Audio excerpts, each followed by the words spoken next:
Good morning, it's your guy, Coach Mark. Now, I noticed that a lot of us are not paying attention to what we're feeding our minds in the morning. We pay attention to our breakfast, we pay attention to our workouts, but rarely do we pay attention to what we're feeding our minds.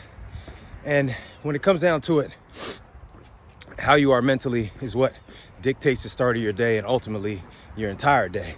So I'm going to talk to you today about a couple things that I had to change about my mornings to become a success mentally, and it has helped me in every area of life, not just starting my mornings out correct. So most of us, what do we do as soon as we get up, guys? We grab our phones first, right? We grab our phones because a lot of times we use that for our alarm. I do as well. But what I started doing a couple months back was hitting the off button on the alarm and leaving my phone on the charger. I don't even take it off the charger.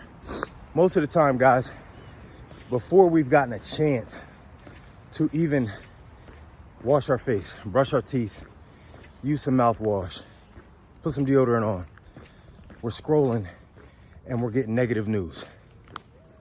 We're hearing about what happened last night. We're letting other people's thoughts start our morning. Think about that. We're letting other people's thoughts start our morning. Imagine if you got up in the morning and you started to prepare your breakfast and you called other people to see what they're having for breakfast, and that's what you emulate. That wouldn't be a recipe for a good start to your day. So what I started doing was I started letting my phone go for 30 minutes. And why did I do that? Well, what I started to realize was if I'm checking text messages, let's just say, most likely the person that sent the messages the night before is in a different state of mind than I'm in the morning, okay? Now, it's not always saying that it's negative, but most likely at the end of your day, you're a little stressed out. Cortisol might be high, you might be tired, right? And you might just not be thinking clearly, because when I get that text message at 6 a.m., 5:30 a.m., that person is not thinking the way I would be thinking at 5:30 a.m. So a lot of times that text message would either take me down before I got a chance to go up, or it would put me back on yesterday, right? What did I not do yesterday? Could I have done something different yesterday? Was I good enough yesterday, right? And so what you'll start doing is, what I started doing was starting my day with being stuck on yesterday, okay? Now, example number 2, emails, right? We check our emails. A lot of times it's important because a lot of you guys will tell me, oh, Mark, I have a job. You know, I got to check in, make sure things are getting done. I got to see what happened overnight. I got to do this, I got to do that. First of all, most of the time, nothing important happens between 9 p.m. and 5 a.m. It just doesn't, guys. And we have to make sure that we're clear about that. And if you think I'm lying, just look through your email right now and find an email that came in after 9 p.m. or before 5 a.m. and rate the importance of it. How important was an email that came in between 9 p.m. and 5 a.m.? Guaranteed it's going to be hard to find one that was important. So what we end up doing is something that could have waited till 7:30, 8 a.m. because we're responding to somebody most likely who sent an email late at night, but that person normally isn't the early riser who's up at 5:30. So you might send the response at 5:45. They're not even getting it till 8 o'clock. It could have waited. And guys, most of the time we know if you can't leave your work at work, man, it ends up destroying your personal life and especially your relationship. Again, that person doesn't care what your mood is when you wake up. That person doesn't care that you're trying to clear your mind and get ready for the gym. They don't care that you're trying to create a peaceful environment for you and your partner and your family. So even the wording they may use in those work emails is enough to set you off. Now, what about the social media scrolling? Because I used to scroll a lot, right? So, grab your phone. Most of us, we sit on a can and we just scroll, right?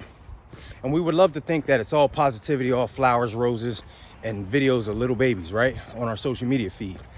But guys, that's rarely what it is. That's rarely what it is, man. And honestly, there are certain social media outlets that post eye-catching material at 7 o'clock in the morning, 6:30 in the morning, 7:30 in the morning, because they know most people have their phones in their hands around that time. So negative news about crime, fights, right? Debates, arguments. Guys, our cortisol rises high in the morning so that it can wake us up, right? So that we can become alert. But it's supposed to automatically fall down once we wake up. If we have some alarming news that triggers our fight or flight system, it raises our cortisol, guys. So our cortisol remains elevated all morning. All right. And obviously we don't want that. We're actually striving to have less cortisol in the bloodstream as much as possible, right? So when we scroll social media, we're giving ourselves a chance to have our mood shaped by other people. And most of these people we don't even know. We don't even know these people personally. We just follow them on social media. They don't care how your morning's going. They don't care how your day starts. They don't care about the rest of your day. What they care about is getting their point across. And again, at 6 in the morning, at 7 in the morning, at 5:30, most likely that post was created the day before. So you're getting their thoughts from the day before. You don't know where their mind was at, and you're just automatically taking in their feelings and thoughts. So when I started to do this, guys, it's one of those things that you don't notice the changes when you start, right? Because we all want immediate gratification. We want to see the changes right away. But this is one of those things that